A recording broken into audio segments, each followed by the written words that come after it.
జనగామ జిల్లాలో ఓ కారు బీభత్సం సృష్టించింది. మద్యం మత్తులో ఉన్న కార్ డ్రైవర్ వేగంగా వచ్చి పానీపూరి బండిని ఢీకొట్టాడు. వెంటనే అప్రమత్తమైన బండి నిర్వాహకుడు పక్కకు దూకడంతో ప్రమాదం తప్పింది. ఈ ఘటనలో పానీపూరి బండి ధ్వంసమైంది. సామాన్లన్నీ రోడ్డుపై చెల్లాచెదురుగా పడ్డాయి. మద్యం మత్తులో ఉన్న డ్రైవర్ ని పట్టుకుని పోలీసులకు అప్పగించారు స్థానికులు.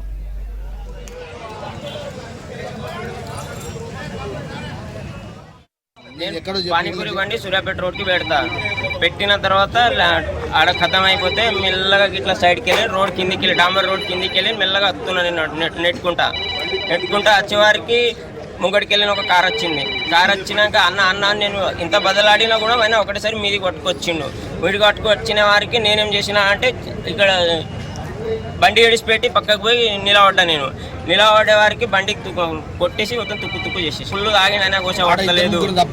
ముగ్గురు నలుగురు తప్పించి వచ్చినంట. ఆల్రెడీ వాళ్ళు కూడా మంచి గొల్లగొట్టి ఒకటి కొట్టిరు, ఒక రెండు కొట్టిరు, తెచ్చి నా బండి కొట్టిరు. ఆల్రెడీ మినిమం నా బండికి 50-60 వేలు ఉంటుంది. అక్కడ పోయి హైదరాబాద్లో చేసిన బండ్లు ఉంటే ఆడ పోయి తీసుకొని రావాలంటే 60 వేలు పడుతుంది. నా సరుకు అంతా లాస్ అయిపోయింది. నా బేరం పైసలు కూడా మనలోనే ఉండే.